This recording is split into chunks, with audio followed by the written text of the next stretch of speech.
Hello again, everyone, and welcome back to Reddit Aliens. I'm John, and as always, thank you so much for being here. Good topic? Let's do it. What's the scariest thing that's happened to you while you were home alone? Please remember to like, share, and subscribe. I lived in a two-person apartment while working for university. My roommate was a smaller girl who I knew from mutual friends. She had often stayed at her boyfriend's place, so the place was almost always mine alone. I woke up one night to just someone saying, "Hey," quietly next to my bed.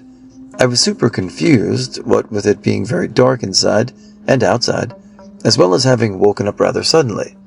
The voice called again, "Hey, you gotta help me." Very panicked, I looked around and didn't see anything until they called me a third time. My bed was directly on the floor, so it should have been easy to see any shadows, but there were none. As I finally traced the voice for the third time, I saw some guy lying on my floor, looking like he was crawling toward me. Now, I'm not a small guy, but I was scared shitless and yelled that he needed to leave right now. He proceeded to leave my room, and I thought that was it, until when I left my room, I saw him hiding under my coffee table, which he had overturned to use as cover. When I eventually got him out of the apartment, I was lucky enough that my neighbor was coming home from his graveyard shift and helped me and the random guy calm down. It turns out he was either schizophrenic or on drugs, but he was having a terrible hallucination that people were attacking him with bows and arrows from hundreds of yards away. I learned to lock my doors that night. I am also glad my roommate was not there, but it sure would have been nice not being alone right then. When I was a teenager, my parents were out on a date night when a man broke into my house with a key that he had and stood in my kitchen in the dark, waiting for me to leave my room. Right after my parents had left, I had turned on the hall light, kitchen light, and living room light because I had never liked the dark, especially when I was the only one in the house. He had spent the time to turn them all off, and instead of surprising me in my room, I was playing a video game with headphones on. He hung out in the kitchen, just walking around for a good 30 minutes.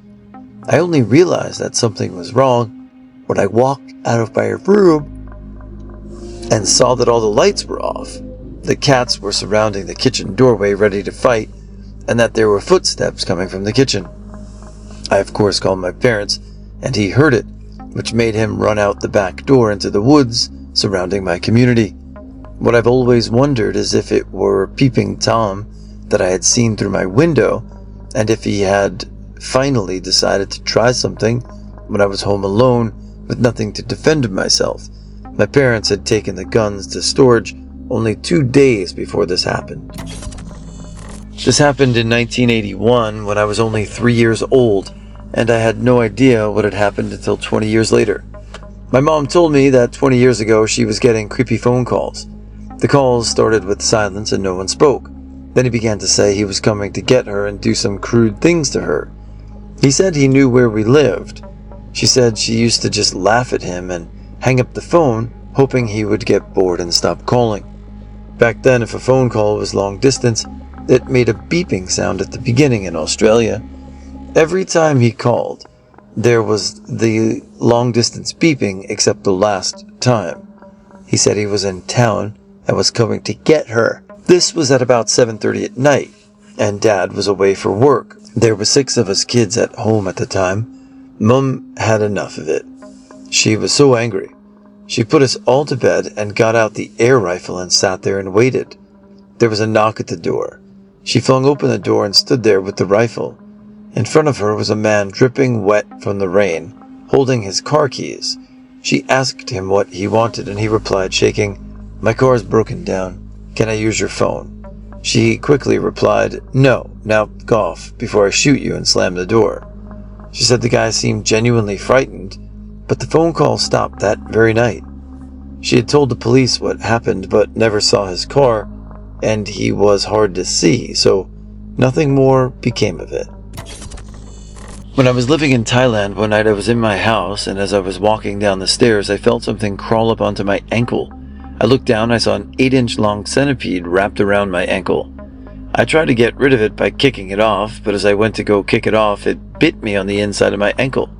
It felt like someone put a knife through my foot, and it was absolutely excruciating, screaming, saying F a whole lot, and before I knew it, it felt like all the oxygen in my brain had drained out of my head, and I hit the ground. And then shortly after that, my vision disappeared. I just laid there for 2 hours not knowing where I was or being able to move, and I honestly thought I was going to die. Living on my own for 3 years now. My first place was on the first floor, second story if you're a liberal eagle. I had a balcony that wrapped around my apartment, really big and amazing. I had just settled in with a cold one and was watching TV with big windows behind me. The scene ended and the screen went to black before the next scene. I saw my own reflection in the screen, and above my shoulder I saw another one. I just froze. Next scene went to black and still there. I opened my phone, still terrified, and looked over my shoulder. Someone had climbed up the balcony and was just watching TV. I got up to walk to the kitchen, grabbed the biggest chef's knife I had, and returned. Neighbor's kid had climbed up and was just sitting there on one of my chairs outside. I asked him in after putting away the knife, and we watched cartoons while I told him that if he wanted to hang out or play some cards, he could just ring the doorbell next time. The recent Australian bushfires. My parents and brother had gone overseas and I'd stayed behind to complete an internship. I went to my parents' beach house in the south coast of NSW for Christmas break. I woke up on New Year's Eve to red skies and smoke so thick I couldn't see 200 meters. I would have evacuated to a city, but there was no way out. All roads out were blocked by fire. I managed to get some fuel just in case, but they were rationing it. It was extremely difficult to contact my parents. I had to contact my American cousin, to contact my American aunt, who my parents were staying with. After I'd prepared the house and packed the car, there was nothing left to do but wait and listen to the radio.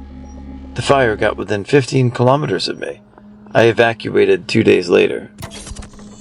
When I was 12, I was home alone upstairs in my house about to start my oboe practice. Oboe has a double reed that needs soaking a little bit of water to soften before you play. So I went downstairs to the kitchen to get a little glass of water. As I stepped into the kitchen, which had a conservatory attached to it, I saw 2 men by the patio doors talking to each other with their backs to the window. One had a brick in his hand. I completely froze. They didn't see me, and I backwards shuffled out so fast. I don't deal well in panicky situations. My brain goes to mush, so I ran back upstairs to my room and rang my mom, explained, and she told me to get out of the house. I ran back down to the front door. My mom always told me and my brother if we were home alone to turn the alarm on. It was one of those alarms where it goes off only if you open a window or door, not like a movement sensor one. So in my panicked state, I turned the alarm off as I was rushing out. Told you my brain goes to mush. Should have left it so it alerted someone to call the police, or at least scared them off. Silly me. I ran down to my auntie, who lived 4 doors down, and she rang the police. When the police arrived, they were the first in the house, followed by my mom. The men had thrown the brick through the patio doors, broke in, and turned the house upside down.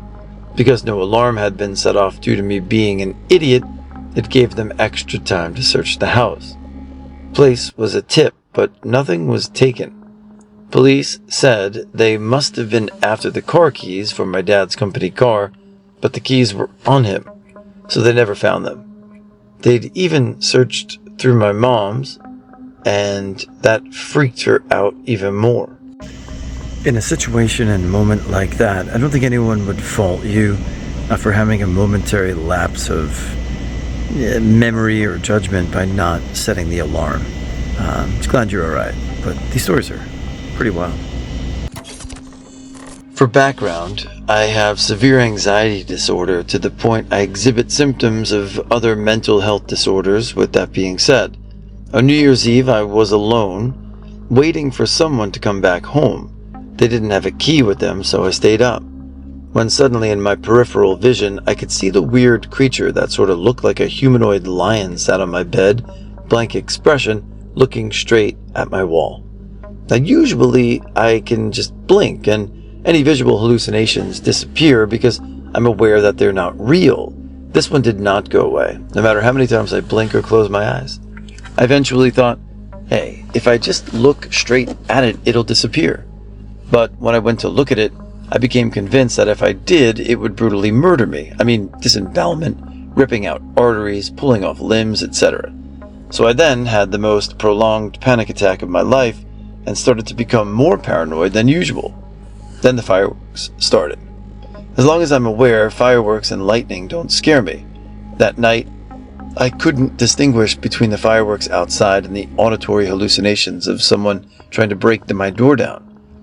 When there was a break in the sound of someone trying to break into my house, I went down to the kitchen and grabbed a 12-inch knife and sat back down with the creature now staring at me, baring its teeth at me, through a grin that literally stretched from ear to ear.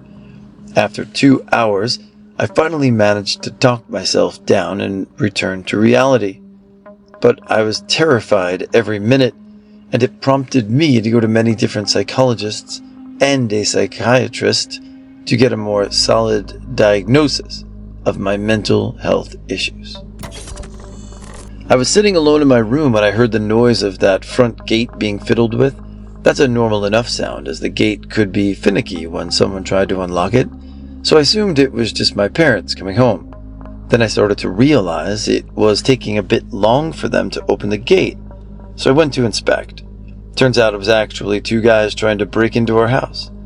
As a somewhat physically impaired female, who was about 15 at the time, I was terrified about what the consequences of them entering would be. We had no working alarm system, and it was during a workday, which meant the neighbors weren't home. Fight or flight mode kicked in. Cue me screaming the most obscene string of words I ever uttered to the door that separated the burglars from me. Apparently it was enough to spook them, and they took off. They had gotten through the gate and one of the 2 locks on our door. It was only after the adrenaline wore off that the true gravity of what could have been set in, and I broke down. I still have an underlying sense of paranoia when I'm home alone, even years later. My neighbors decided they wanted to kill me. I heard my neighbors outside fighting one night and looked outside and they saw me in the window. I live in an apartment building. The next day they were on the porch where my family left to go up to the park. I was about 17 at the time and didn't feel like going with them. I had left my window open and could hear my neighbors' voices get low. I didn't see that bitch with the piercings leave them. There were only about 7 apartments here, and I'm the only alternative person with a bunch of piercings, so I knew it was me. Her and this dude kept going back and forth about who I was and how I had seen them until I heard them go back inside. Well, when they got back into the hallway, I heard them coming up the stairs. The other apartment on my floor was vacant at the time, so there would be no reason for someone to come up there. They tried opening the front door, but it was locked. I could hear one say to the other to go around the back, so I ran and locked my back door and hid under my sister's bed. I called my family panicking, and they came home, but my neighbors were already gone. A couple of days later, they were busted for selling drugs, and the fight I had heard before was a deal gone bad right in my parking lot, and they were scared I was going to tell. I didn't even know they were dealers. When they were busted, my mother talked to one of the officers about what happened, and I had to file a report. Apparently, one of them admitted to having intentions for keeping me quiet. I don't know what happened to them, and I don't care to. I don't live in that apartment anymore. When I was a junior in college, over winter break, everyone in my college apartment went home for the holidays. However, my parents live in the same city that my university is located in. I decided to stay at our apartment a little longer before Christmas. One Friday morning, I left my place to go buy gifts and wrapping paper. The lock on our door works with a battery, and the fob is what you lock it with. Our shitty apartment complex is supposed to replace them every year to make sure they work. I thought I locked the door, but the battery was dead. I came back from shopping and used the fob to unlock the door. It's hard to tell whether it was already unlocked because it's a fob. I was gift wrapping for 45 minutes in my living room until a friend called me and asked me to go meet her for a late lunch. I went into my room and got ready to take a shower. My bathroom is located in my room, and my closet was inside of my bathroom. I took a shower and grabbed the towel that was hanging. Then I opened up my closet, and there was a man around 25 years old just standing there. I don't think I ever screamed that loud in my life. It was shocking.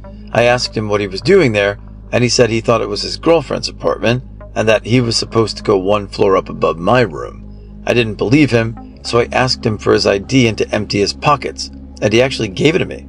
He didn't have anything on him, luckily. I immediately called the cops as the man fled and ran outside my apartment, and I gave the cops his ID info so they were able to track him down later. The cops went upstairs and checked with the apartments to see if there was indeed a girlfriend living there, but it was just 4 dudes, lol. Anyway, it was pretty traumatizing at the time, but I'm over it now.